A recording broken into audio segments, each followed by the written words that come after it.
Hello and welcome to McIver's Grant Public Library's Chapter Book Story Time. Today we're continuing our book, Percy Jackson and the Olympians, The Lightning Thief.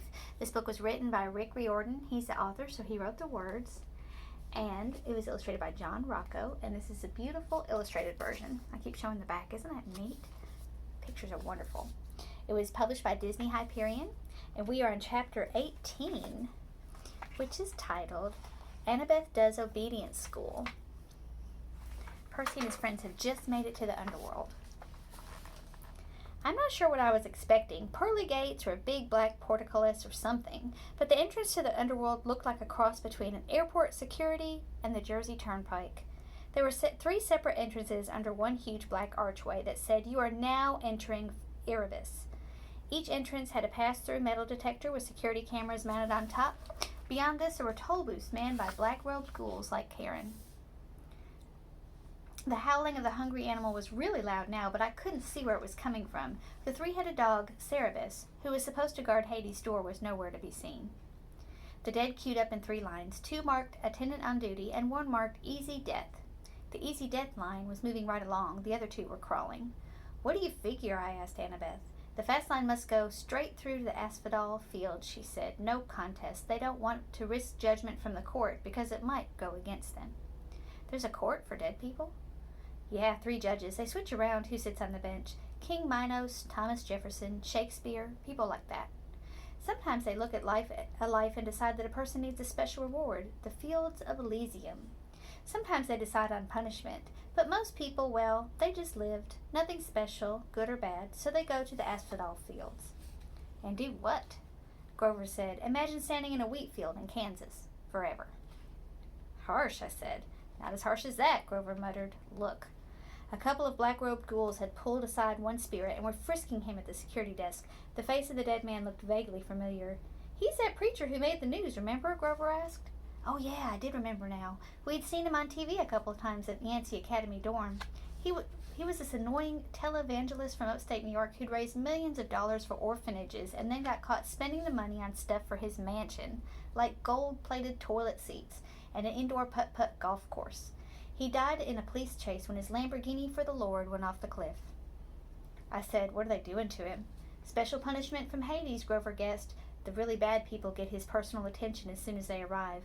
The kindly ones will set up an eternal torture for him." The thought of the Furies made me shudder. I realized I was in their home territory now. Old Mrs. Dodds would be licking her lips with anticipation. "But if he's a preacher," I said, "and he believes in a different hell." Grover shrugged. "Who says he's seeing this place the way we're seeing it? Humans see what they want to see. You're very stubborn, persistent in that way." We got closer to the gates. The howling was so loud now that it shook the ground at my feet, but I still couldn't figure out where it was coming from. Then about 50 feet in front of us, the green mist shimmered. Standing just where the path split into 3 lanes was an enormous, shadowy monster. I hadn't seen it before because it was half transparent like the dead. Until it moved, it blended in with whatever was behind it. Only its eyes and teeth looked solid, and it was staring straight at me. My jaw hung open. All I could think to say was, "He's a Rottweiler." I'd always imagined Cerebus as a big black mastiff, but he was obviously a purebred Rottweiler, except of course that he was twice the size of a woolly mammoth, mostly invisible, and he had 3 heads. The dead walked right up to him, no fear at all. The attendant on duty lines parted on either side of him. The Easy Death spirits walked right between his front paws and under his belly, which they could do without even crouching. "I'm starting to see him better," I muttered. "Why is that?" "I think," Annabeth moistened her lips, "I'm afraid it's because we're getting closer to being dead." The dog's middle head craned toward us. It sniffed the air and growled. "It can smell the living," I said. "But that's okay," Grover said, trembling next to me, "because we have a plan." "Right," Annabeth said. I'd never heard her voice sound quite so small. "A plan." We moved toward the monster. The middle head snarled at us and then barked so loud my eyeballs rattled. "Can you understand it?" I asked Grover. "Oh, yeah, I can understand it," he said. "What's it saying?" "I don't think humans have 4-letter word that translates exactly." I took the big stick out of my back pocket, a bedpost I'd broken off of Krusty's Safari Deluxe floor model. I held it up and tried to channel happy dog thoughts toward Cerebus. Alpo commercials, cute little puppies, fire hydrants. I tried to smile like I wasn't about to die. "Hey, big fella," I called up. "I bet they don't play with you much." Growl. "Good boy," I said weakly. I waved the stick. The dog's middle head followed the movement. The other two heads trained their eyes upon me, completely ignoring the spirits. I had Cerebus's undivided attention. I wasn't sure that was a good thing. "Fetch!" I threw the stick into the gloom, a good solid throw. I heard it go kersploosh in the river Styx. Cerebus glared at me, unimpressed. His eyes were baleful and cold. So much for the plan. Cerebus was now making a new kind of growl, deeper down in his three throats. Grover said, "Percy?" "Yeah." "I just thought you'd want to know." "Yeah? Cerebus? He's saying we've got 10 seconds to pray to the god of our choice. After that, well, he's hungry." "Wait," Annabeth said. She started rifling through her backpack. "Uh-oh," I thought. 5 seconds, Grover said. "Do we run now?" Annabeth produced a red rubber ball the size of a grapefruit. It was labeled Waterland, Denver, Colorado. Before I could stop her, she raised the ball and marched straight up to Cerebus. Cerebus looked as stunned as we were, all three of his heads cocked sideways, 6 nostrils dilated. "Sit," Annabeth called. "See the ball? You want the ball, Cerebus? Sit." I was sure that any moment she would become the world's largest milk-bone dog biscuit. What do you think's going to happen? Do you think it's going to work? Look at Annabeth. She is so brave. And then we have one more picture. Let me show you real quick. It kind of came in the middle of some dialogue, so I didn't want to mess it up too bad. This is them coming across the river in the boat. I don't think I'd like to live in the underworld. What do you think? But instead, Cerebus licked his 3 sets of lips, shifted on his haunches, and sat, immediately crushing a dozen spirits who'd been passing underneath him in the easy death line. The spirits made muffled hisses as they dissipated like the air let out of tires. Annabeth said, "Good boy." She threw Cerebus the ball. He caught it in his middle mouth. It was barely big enough for him to chew, and the other head started snapping at the middle, trying to get the new toy. "Drop it," Annabeth ordered. Cerebus's head stopped fighting and looked at her. The ball was wedged between 2 of his teeth like a tiny piece of gum. He made a loud, scary whimper and then dropped the ball, now slimy and bitten nearly in half, at Annabeth's feet. "Good boy." She picked up the ball, ignoring the monster spit all over it. She turned toward us.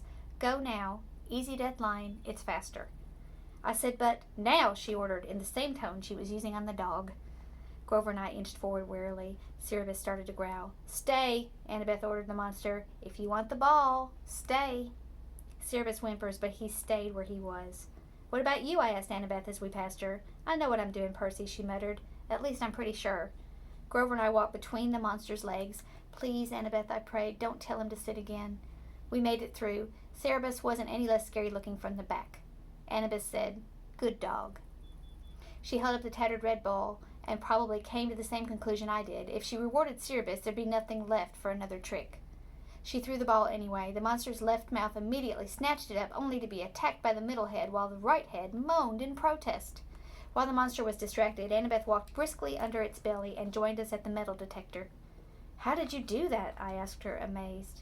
"Obedience school," she said breathlessly, and I was surprised to see there were tears in her eyes. "When I was little, at my dad's house, we had this Doberman." "Never mind that," Grover said, tugging at my shirt. "Come on." We were about to bolt through the easy death line when Cerebus moaned pitifully from all 3 mouths. Annabeth stopped. She turned to face the dog, which had done a 180 to look at us. Cerebus panted expectantly, the tiny red ball in pieces in a puddle of drool at its feet. "Good boy," Annabeth said, but her voice sounded melancholy and uncertain. The monster's head turned sideways, as if worried about her. "I'll bring you another ball soon," Annabeth promised faintly. "Would you like that?" The monster whimpered. I didn't need to speak dog to know that Cerebus was still waiting for the ball. "Good dog. I'll come to visit you soon. I promise." Annabeth turned to us. "Let's go." Grover and I pushed through the metal detector, which immediately screamed and set off flashing red lights. "Unauthorized possessions! Magic detected!" Cerebus started to bark. We burst through the easy death gate, which started even more alarms blaring, and raced into the underworld. A few minutes later, we were hiding, out of breath, in the rotten trunk of an immense black tree as the security ghouls scuttled past, yelling for backup from the Furies. Grover murmured, "Well, Percy, what have we learned today?" "That 3-headed dogs prefer red rubber balls over sticks?" "No," Grover said. "We've learned that your plans really, really bite." I wasn't sure about that. I thought maybe Annabeth and I had both had the right idea. Even here in the underworld, everybody, even monsters, needed a little attention once in a while. I thought about that as we waited for the ghouls to pass. I pretended not to see Annabeth wipe a tear from her cheek as she listened to the mournful keening of Cerberus in the distance, longing for his new friend. And that's the end of that chapter. Chapter 19 is called We Find Out the Truth, Sort of. And here we've got another picture. And do you notice that the pages are all black with white writing because now they're down in the underworld? I think that's kind of a neat thing that they've done. So we're going to start that again with our next time that we visit. And I want to thank you for coming and sharing our chapter book with us. And you have a great day.